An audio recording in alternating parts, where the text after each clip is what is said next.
नमस्कार, पेटपूजा and lifestyle चॅनलमध्ये आपणा सर्वांचे स्वागत आहे। आज आपण एक नाही तर अनेक रोगांवर गुणकारी अशी बहुगुणी अळीवाची खीर करतो आहे। ही अळीवाची खीर बाळंतिणीला तिच्या आहाराचा मुख्य घटक म्हणून सकाळी सकाळी प्यायला देतात।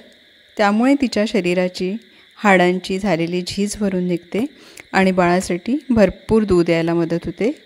तर अळीव हे बहुगुणकारी आहे। यात भरपूर प्रमाणात protein, iron, calcium, vitamin C, vitamin A, vitamin E, folic acid आहे। अळीव हे उष्ण आणि चिकट असते। ही खीर स्त्रियांच्या भरपूर प्रॉब्लेम्समध्ये गुणकारी आहे। कशी करायची ते बघूयात। तर 1 चम्मच साजूक तूप घातलेलं आहे, गाईचं तूप आहे। 2 चम्मच अळीव घेतलेले आहे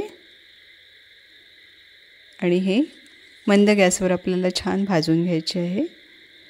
तर साधारण 2 ते 3 मिनिट आपण हे भाजून घेणार आहे। बरेच जण अळीवाची खीर करताना दुधामध्ये किंवा पाण्यामध्ये अळीव भिजत घालून करतात। तर आपण ही झटपट होणारी अशी ही डायरेक्ट पद्धतीने ही खीर करणार आहोत। अळीव छान भाजून घ्यायचे 2 ते 3 मिनिट मंद गॅसवर। छान हे तडतड फुटायला लागले की समजायचं हे भाजून झालेले आहे म्हणून। आणि बघा आता आपले हे अळीव छान असे फुटायला लागलेले आहे। व्यवस्थित परतत राहायचं, कंटिन्यू परतत राहायचं म्हणजे ते काळे होणार नाही। आणि हे आता छान फुटायला लागलेले आहे। फुटतपर्यंत आपल्याला अळीव छान भाजून घ्यायचे आणि तुम्ही बघू शकता यात आता आपल्याला पाणी घालून घ्यायचं आहे। मी इथे गूळ वापरणार आहे त्यामुळे मी पाणी घालून घेते। तुम्ही जर साखर वापरणार असले तर इथे दूध घालून घेऊ शकता। दुधामध्ये किंवा पाण्यामध्ये छान हे अळीव शिजवून घ्यायचे आपल्याला। भाजलेले अळीव आहे आणि साधारण 10 ते 12 मिनिट आपल्याला हे शिजवून घ्यायचे आहेत। मंद गॅसवर छान शिजू द्यायचे। हे भिजत घालायची गरज नाही आहे आपल्याला। छान हे पाण्यामध्ये किंवा दुधामध्ये छान शिजून जातात। या पद्धतीने उकळवून घ्यायचे आहेत आपल्याला 10 ते 12 मिनिट। ही खीर मी पारंपरिक पद्धतीने करते आहे। माझी आई मला ज्या पद्धतीने ही खीर बनवून द्यायची त्याच पद्धतीने मी ही खीर तुमच्यासोबत शेअर करते आहे। स्त्रियांच्या बऱ्याच प्रॉब्लेममध्ये ही खीर उपयोगी ठरते, जसे की ॲनेमिया, केस गळती, हिमोग्लोबिन, स्किन प्रॉब्लेम, अनियमित पाळी, कॉन्स्टिपेशन असे कितीतरी प्रॉब्लेम्स आपल्याला नाव घेता येईल। साधारण अर्धी वाटी ते पाऊण वाटीपर्यंत पाणी राहिलं त्यात आपल्याला गूळ घालून घ्यायचं आहे। जर तुम्ही दुधात बनवत असाल तर साखर घालून घ्यायची आणि छान असं हे मिक्स करून घ्यायचं आहे। आणि गूळ किंवा साखर घातल्यावर पुन्हा 2 ते 3 मिनिट शिजू द्यायची आहे ही। पण इथे जर तुम्ही गूळ वापरणार असले तर पाण्यातच शिजवायचे आहे अळीव, आणि साखर वापरणार असले तर दुधात तुम्ही शिजवू शकता।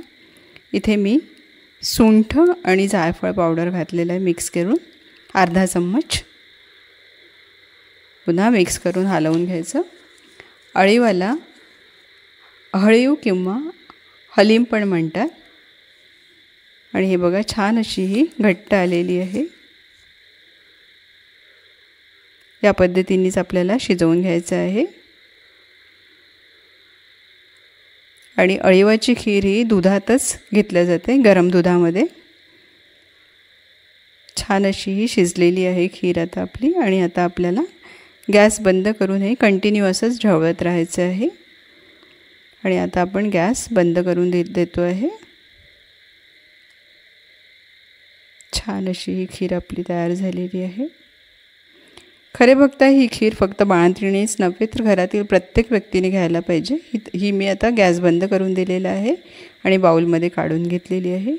तर ही थोडीशी पुन्हा थंड होऊ द्यायची आहे। बघा 5 मिनिटात ही कोमट होऊन जाते आणि ही आता कोमट झालेली आहे। तर दूध मी छान उकळवून घेतलेलं आहे आणि गरम आहे दूध हे। तर हे गरमच पाव लिटर दूध मी यात घालून घेते आहे। पाव लिटर दूध आपण यात घालून घेऊ।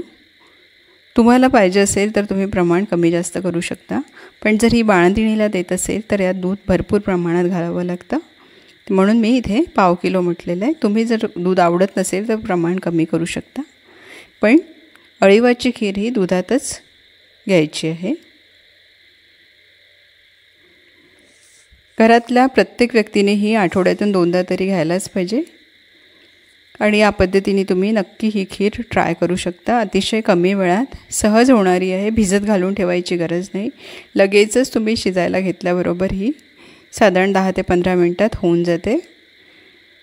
या पद्धतीने ट्राय करा. व्हिडिओ आवडला असेल तर व्हिडिओला लाईक करा, शेअर करा. अजूनपर्यंत सबस्क्राईब केलं नसेल तर नक्की सबस्क्राईब करा. सोबतचं बेल आयकॉन प्रेस करा. पुन्हा भेटू एका नवीन व्हिडिओसोबत. थँक्यू.